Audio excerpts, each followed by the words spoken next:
একদিকে মোদি কেড়ে নিচ্ছে, মানুষকে লুটে নিচ্ছে, আর একদিকে মমতা বন্দ্যোপাধ্যায় দুহাতে বিলিয়ে যাচ্ছে, মানুষকে দিয়ে যাচ্ছে। বিজেপি চায় আপনার চোখের জল নেমে আসুক, আপনার অধিকার থেকে আপনি বঞ্চিত হন, আর তৃণমূল চায় আপনার মুখে হাসি ফুটুক, আপনার অধিকার সুরক্ষিত থাকুক। তাই আগামী দিন লড়াইটা অনাচার বনাম উন্নয়ন, লড়াইটা অবহেলা বনাম সম্মান, লড়াইটা শোষণ বনাম হার না মানার মানসিকতার। যারা আমাদের বাংলাদেশি বলেছে ভুলে গেলে চলবে? কুচবিহারের কত মানুষ অন্য জায়গায় কাজ করতে গিয়ে বিজেপি শাসিত রাজ্যে, সে মহারাষ্ট্র হতে পারে, ছত্তিশগড় হতে পারে, মধ্যপ্রদেশ হতে পারে, বিভিন্ন জায়গায় বাংলায় কথা বলার কারণে আমাদের বাংলাদেশি বলে দাগিয়ে দেওয়া হয়েছে। বিএসএফ এর অত্যাচার ভুলে গেছেন? ভুলে গেলে চলবে না। এই বিজেপি মানুষকে অত্যাচার করেছে। তাই আগামী নির্বাচন খালি শৈলেন্দ্র বর্মাকে জোড়া ফুলে ভোট দিয়ে জেতানোর নির্বাচন নয়। যাদের নাম কাটা গেছে, অবৈধভাবে বিজেপি কেটেছে, 27 লক্ষ নাম আন্ডার অ্যাডজুডিকেশনের নাম করে অবৈধভাবে বাদ দিয়েছেন, তার মধ্যে 10 লক্ষর বেশি নাম হিন্দু বাঙালি। আমি সবাইকে অনুরোধ করব, যে সম্প্রদায়েরই আপনি হন, আপনি হিন্দু হন, আপনি মুসলমান হন, আপনি শিখ হন, আপনি ঈসাই হন, দলমত নির্বিশেষে আগামী দিন এই বাংলা সবার, মমতা বন্দ্যোপাধ্যায় সবাইকে তার অধিকার, তার মৌলিক অধিকার, তার ভোটাধিকার আমরা ফিরিয়ে দেব। এটা আমাদের প্রতিজ্ঞা। আজকে আমি এদের মুখোশ খুলতে এসছি। যারা রাজবংশীদের বন্ধু বলে দাবি করে, আপনারা শুনে রাখুন, এই কুচবিহার জেলায় অমিত শাহ কি প্রতিশ্রুতি দিয়েছিল 2019 সালে, 2021 সালে আর 2024 সালে। বিগত 3টে নির্বাচনে দাঁড়িয়ে তিনি বলেছিলেন কুচবিহারে নারায়ণী ব্যাটালিয়ন তৈরি করা হবে, হয়নি। তিনি বলেছিলেন চিলারায়ের নামে প্যারামিলিটারি ট্রেনিং সেন্টার তৈরি করা হবে, কেন্দ্র সরকার করেনি। তিনি বলেছিলেন ঠাকুর পঞ্চানন বর্মনের নামে, ঠাকুর পঞ্চানন বর্মা বলেনি, বর্মন, ঠাকুর পঞ্চানন বর্মাকে পঞ্চানন বর্মন বলেছে এই বিজেপি। তিনি বলেছিলেন একটি সংগ্রহশালা এবং স্মৃতি স্মারক তৈরি করা হবে 250 কোটি টাকা খরচা করে, তারা করেনি। তিনি বলেছিলেন মদনমোহন ঠাকুরের মন্দির, কমলেশ্বরী মন্দির ও জল্পেশ মন্দিরকে কেন্দ্র করে নতুন করে পর্যটন কেন্দ্র স্থাপন করা হবে, একটাও করেনি। তিনি বলেছিলেন উত্তরবঙ্গে একটি কেন্দ্রীয় বিশ্ববিদ্যালয় এবং এইমস বানানো হবে, হয়নি।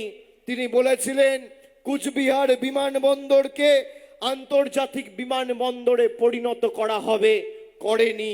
তিনি বলেছিলেন রাজবংশী ভাষার বিস্তারের জন্য রাজবংশী স্কুল তৈরি করবে কেন্দ্র সরকার, করেনি। আমি অন রেকর্ড বলে যাচ্ছি, যদি কেউ করে থাকে মমতা বন্দ্যোপাধ্যায় করেছে। রাজবংশী কামতাপুরী ভাষাকে 2018 সালে মুখ্যমন্ত্রী মমতা বন্দ্যোপাধ্যায়ের নেতৃত্বে মামাটি মানুষের সরকার সরকারিভাবে মর্যাদা এবং স্বীকৃতি দিয়েছেন। সেই সঙ্গে এই বছর আজ থেকে 1.5 মাস আগে 19শে ফেব্রুয়ারি রাজবংশী ভাষাকে 8ম তপশিলিতে অন্তর্ভুক্ত করার জন্য চিঠি লিখে কেন্দ্রীয় সরকারকে আমাদের রাজ্য সরকারের তরফ থেকে 19শে ফেব্রুয়ারি মুখ্য সচিব পাঠিয়েছে রাজবংশী ভাষাকে যাতে 8ম তপশিলিতে অন্তর্ভুক্ত করা হয়।